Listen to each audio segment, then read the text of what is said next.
Students, आज हम हिंदी साहित्य की पाठ्य पुस्तक अविरल से एक बहुत ही अच्छी कविता पढ़ेंगे। क्यों? बच्चों, ये बहुत ही प्रख्यात कवित्री मधुपंत जी के द्वारा लिखी गई कविता है, जिन्होंने इस कविता में प्रकृति के एक एक अंगों से, प्रकृति के एक एक अवयवों से हमें यह बताया है कि हमें अपने जीवन में आने वाली चुनौतियों का सामना किस तरीके से करना चाहिए और हमें उनसे हार मान करके भागना नहीं चाहिए, उनका डट करके सामना करना चाहिए और साहस से हर एक चुनौतियों को अपने जीवन में आने देना चाहिए। उनसे प्रबलता से जा करके उनकी प्रबलता से जा करके अपने बल को दिखाना चाहिए कि हाँ, आप सक्षम हैं और कभी भी अपने जीवन में हार नहीं मानना चाहिए। तो चलिए इस कविता को पढ़ते हैं और समझते हैं इसके भावों को। पर्वतों का क्यों ना आमंत्रण करे स्वीकार, क्यों प्रपातों की प्रबलता से माने हार। हर चुनौती संचरित कर दे हृदय में ओज, कष्टप्रद चाहे डगर हो राह लें हम खोज। एक बार फिर से इसको पढ़ेंगे। पर्वतों का क्यों ना करें आमंत्रण स्वीकार, क्यों प्रपातों की प्रबलता से न माने हार। हर चुनौती संचरित कर दे हृदय में ओज, कष्टप्रद चाहे डगर हो राह ले हम खोज। क्यों विरोधों से न डर कर करें अंगीकार, क्यों विरोधों से न डर कर करें अंगीकार। पर्वतों का क्यों ना आमंत्रण करें स्वीकार, क्यों प्रपातों की प्रबलता से न माने हार। तो देखिए, इतना हम लोगों ने इसकी 7-8 लाइनें पढ़ी। ये कितना मतलब वीर रस से भरी हुई ये कविता है, जिसमें उनके ओजपूर्ण स्वभाव को, मधुपंत जी के ओजपूर्ण वाणी को यहाँ पर किस तरीके से उन्होंने राइट किया है। तो चलिए इसके भावों को हम समझते हैं। यहाँ पर कवित्री मधुपंत जी कहती हैं कि पर्वतों का क्यों ना हम आमंत्रण करें स्वीकार। मतलब कि पर्वत हमें बुला थोड़ी रहा है, वो तो प्रकृति में एक निर्जीव सा एकदम जिसमें निष्प्राण सा वो खड़ा है। लेकिन पर्वतों का यहाँ पे हमें एक उदाहरण दिया गया है।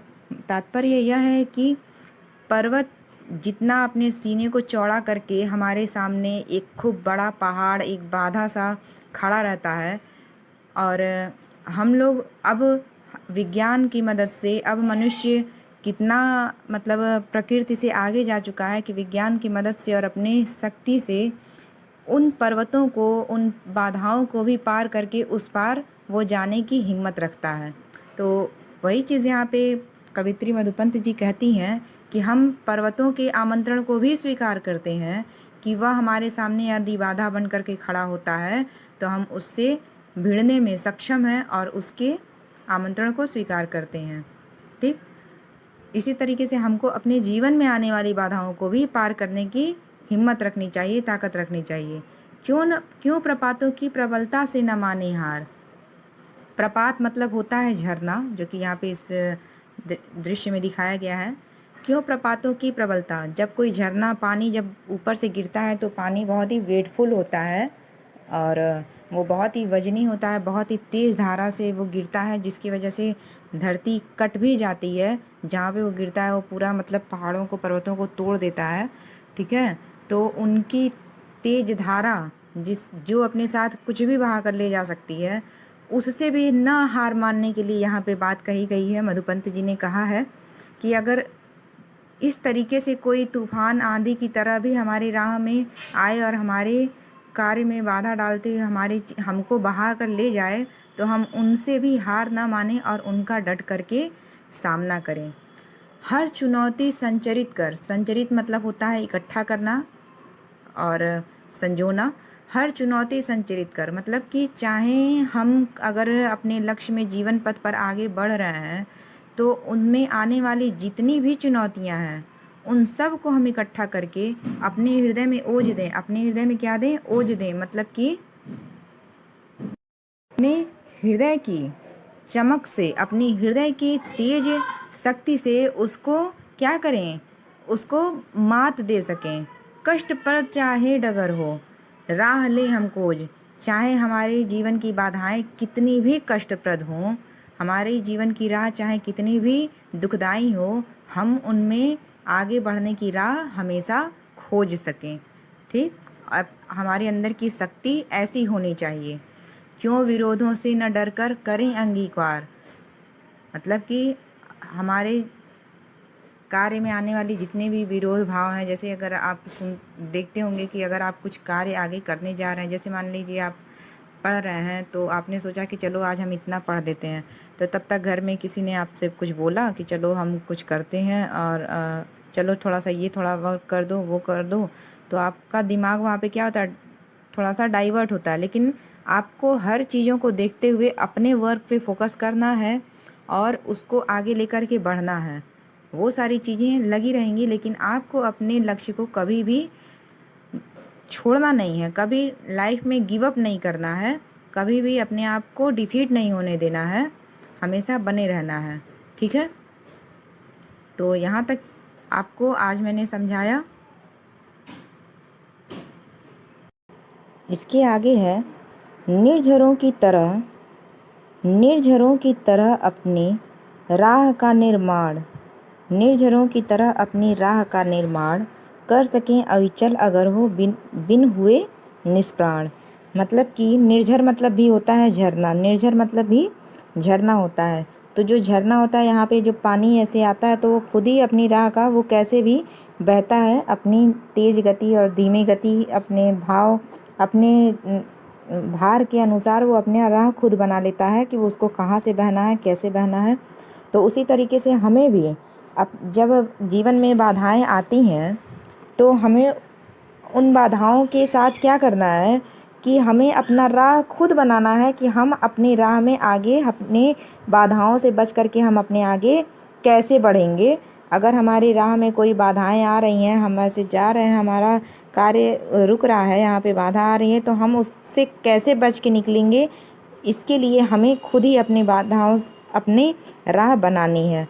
ठीक है, कर सके अविचल अगर हो बिन हुए निष्प्राण। निष्प्राण मतलब होता है कि जब किसी का प्राण निकल जाता है और वो बेजान निर्जीव हो जाता है, मतलब जिसमें जान नहीं होता, उसे हम निष्प्राण कहते हैं।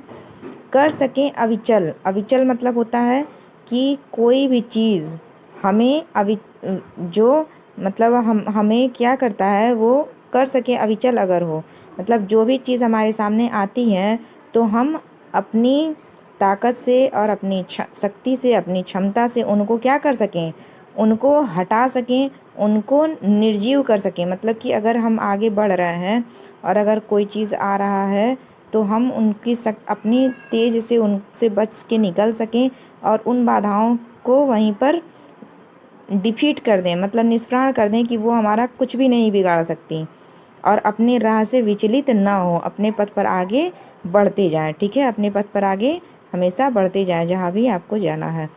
ठीक है, जहाँ भी जिस लक्ष्य पर आप बढ़ रहे हैं उस पर आगे बढ़ते जाएं। ठीक है, तो कर सकें अविचल अगर हो बिन हुए निष्प्राण, मतलब कि अपनी राहों पर बिना विचलित हुए आगे बढ़ते हुए बाधाओं को निर्जीव कर देना ही आपका लक्ष्य होना चाहिए कि अपने आगे बढ़ते जाएं। फिर है, क्यों न हम परती धरा को दे हरित श्रृंगार। क्यों न हम परती धरा, परती मतलब होता है बंजर भूमि। क्यों न हम परती धरा को दे हरित श्रृंगार, पर्वतों का क्यों न आमंत्रण करे स्वीकार, क्यों प्रपातों की प्रबलता से न माने हार। मतलब कि हम क्यों ना बंजर भूमि को भी अपनी शक्ति से सींच करके हरित कर दें। हरित श्रृंगार मतलब कि जब पृथ्वी पर, जब खेतों में जब हरी भरी जो है कि फसल लहलहाती है, तो उसका वो लगता है, उसका वो कितना सुशोभित दिखाई देता है। इसीलिए यहाँ पे श्रृंगार शब्द का प्रयोग किया गया है कवित्री के द्वारा। तो वो कहती हैं कि क्यों ना हम परती धरा को, क्यों ना हम अपनी शक्ति से बंजर भूमि को भी हरित श्रृंगार से सुशोभित कर दें, और इस तरीके से हम अपने जीवन में पर्वतों का और प्रपातों का आमंत्रण स्वीकार करें और उनकी प्रबलता से हार नहीं मानेंगे। ठीक है, खूब ऊंचा उड़ विहंगसा, खूब ऊंचा उड़ विहंगसा कर सके अनुमान। खूब ऊंचा उड़ विहंगसा, विहंग मतलब क्या होता है? आपने इसके पहले की कक्षाओं में पढ़ा होगा। विहंग मतलब होता है पक्षी, ठीक है। विहंग पक्षी का पर्यायवाची है। खूब ऊंचा कर विहंगसा, खूब ऊंचा कर विहंगसा कर सकें अनुमान, मतलब कि हम इतना ऊंचा उड़ सकें, है हमारी शक्ति कितनी कर उसी का भान। हम इतना कितना ऊंचा उड़ सकते हैं, जिस तरीके से पक्षी को अपनी शक्ति का मान होता है, भान होता है, भान मतलब होता है अपनी शक्ति का ज्ञान करना। जिस तरीके से किसी पक्षी को यह ज्ञान होता है कि वह कितना आसमान में कितना ऊंचा उड़ सकता है, इसी तरीके से हमें भी अपनी शक्ति का ज्ञान होना चाहिए, अपनी शक्ति का अनुमान हमें लगाने की क्षमता होनी चाहिए कि हम क्या कर सकते हैं। किसी भी चीज़ से डरना ही हमारी शक्ति नहीं है, हमें अपनी शक्ति का अनुमान होना चाहिए। क्यों न हम बन भानु ज्योतित कर सकें संसार। भानु मतलब ये भी सूर्य का पर्यायवाची है। क्यों न हम बन भानु ज्योतित मतलब उज्जवल कर देना। क्यों न हम बन भानु ज्योतित कर सकें संसार। पर्वतों का क्यों न आमंत्रण करे स्वीकार, क्यों प्रपातों की प्रबलता से न माने हार। और इसी तरीके से प्रकृति के एक और अंग सूरज को यहाँ पे मधुपंत जी ने लेकर के कहा है कि जिस तरीके से सूर्य अपनी किरणों से, अपनी दीप्ति से पूरे संसार को ज्योतिमय कर देता है, ज्योतिमान उज्जवल कर देता है, प्रज्वलित कर देता है, उसी तरीके से हमारी भी शक्ति ऐसी हो कि हम जहाँ जाएं वहाँ पे सबकी बाधाओं को हर लें, वहाँ पे सारे लोग हमसे सुखी हो जाएं और संपन्नता हो, और सारी बाधाओं को हम ख़त्म कर दें, निर्जीव कर दें। और फिर वही लाइन यहाँ पे दोहराई गई है कवि के द्वारा। इस तरीके से हम अपने जीवन में पर्वतों और अनेक प्रपातों की प्रबलता से हार नहीं मानेंगे, ठीक है। तो इस कविता को आप पूरा पढ़ेंगे, लर्न करेंगे और अपनी कॉपी पर सुंदर हैंडराइटिंग में राइट करेंगे, ठीक है। तो आज के लिए इतना ही। इसके आगे हम मधुपंत जी की ये जो कविता है क्यों, तो हम उनके बारे में थोड़ा सा जानेंगे। जो कवित्री मधुपंत जी हैं, ये बहुत ही अच्छी एक रचनाकार हैं, लेखिका हैं। इन्होंने विज्ञान में स्नातक एवं हिंदी में स्नातकोत्तर की शिक्षा प्राप्त की है तथा हिंदी साहित्य में ये बाल मनोविज्ञान विषय पर शोध प्रबंध भी इन्होंने लिखा है। और ये बाल भवन संध्या में निदेशक के पद पर लगभग 17 वर्ष तक कार्यरत रही हैं तथा पिछले 4 सालों में बच्चों के विकास तथा शिक्षा संबंधी कार्यक्रमों में ये संलग्न हैं। 4 सालों से ये ऐसा कर रही हैं। और इसके बाद इन्होंने बाल श्री योजना, अक्कड़ बक्कड़, सुलक्ष्य जैसी पत्रिकाओं का भी आरंभ किया है। और नॉर्वे के अंतर्राष्ट्रीय पर्यावरण सम्मेलन कविता में इन्होंने पानी की कहानी इस कविता के लिए प्रथम पुरस्कार हिंदी अकादमी दिल्ली के बाल किशोर साहित्य से सम्मानित किया गया है इनको, तथा CIET NCERT के द्वारा आयोजित बाल शैक्षिक श्रव्य दृश्य महोत्सव में सर्वश्रेष्ठ श्रव्य कार्यक्रम के लिए भी इनको पुरस्कृत किया गया है। तो ये बहुत ही प्रख्यात लेखिका हैं जिन्होंने ये कविता लिखी है। तो आप इनके बारे में जानिए। और इसके बाद इस कविता के कठिन शब्दों को निकाल करके उसके अर्थों को आप लिखेंगे। जैसे कि लिखा हुआ है आमंत्रण, फिर है संचरित, फिर है फिर उसके बाद से है ओज। संचरित के नीचे देखिए यहाँ पे लिखा हुआ है ओज। तो इस तरीके से आप कठिन शब्दों को छांट करके लिखेंगे और उनके अर्थों को भी आप लिखेंगे, ठीक है, ताकि आप कभी भी साहित्य में कठिन शब्दों से परिचित हो सकें। जैसे अंगीकार है, यहाँ पर अंगीकार है, फिर स्वीकार है, प्रबलता है, निर्झर है, निष्प्राण है, ठीक, बहुत सारे इसमें कठिन वर्ड्स होंगे। ज्योतित है, ठीक, भानु है, विहग है, इसको आप लिख करके आप राइट कर सकते हैं। ठीक है, तो चलिए थोड़ा सा इसमें हम आपसे कुछ सामान्य से प्रश्नों को भी पूछते हैं। प्रकृति में अपनी राह स्वयं निर्माण कौन करता है? जैसे आपने इस कविता में देखा है, तो आप यहाँ दृश्य में भी देख रहे हैं, प्रकृति में अपनी राह का स्वयं निर्माण जलप्रपात यानी कि झरना करता है। फिर धरती का हरित श्रृंगार किसे कहा गया है? तो धरती का हरित श्रृंगार खेतों को और खलिहानों को कहा गया है। हम विरोधों का सामना किस प्रकार करना चाहिए? तो हमें विरोधों का सामना डट करके साहस से करना चाहिए। ठीक है, उनको अंगीकार करना चाहिए। ठीक है, तो अब हम चलते हैं आज के अभ्यास कार्य पर।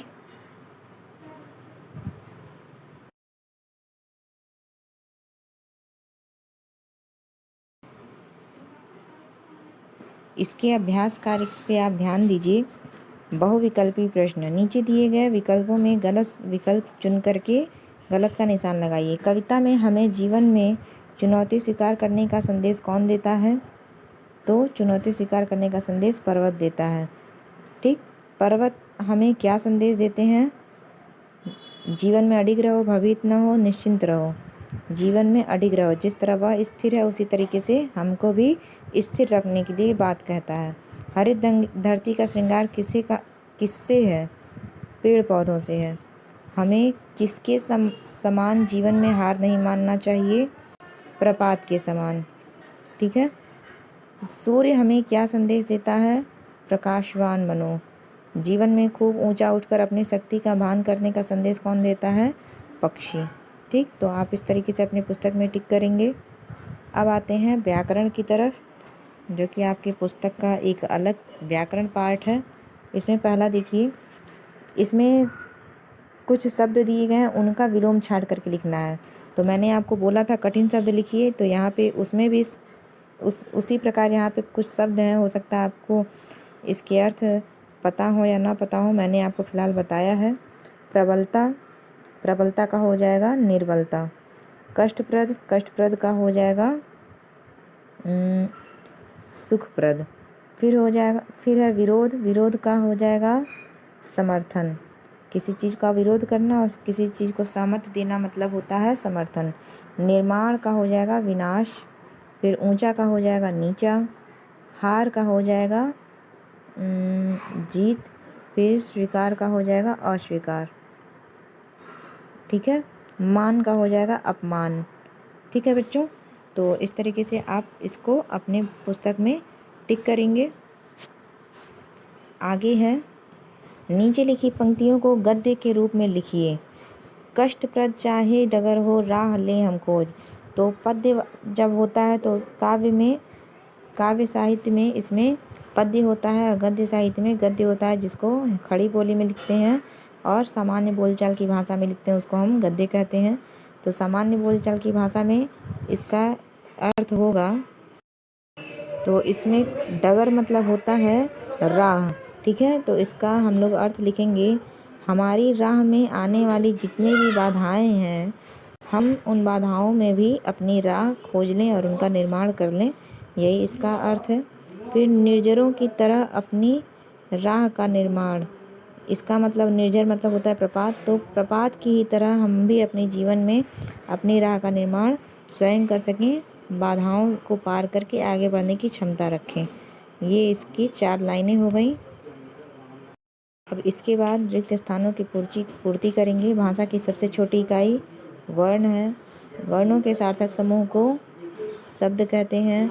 हिंदी की लिपि देवनागरी है। फिर उसके बाद वर्णों और अक्षरों को लिखने के ढंग को लिपि कहते हैं।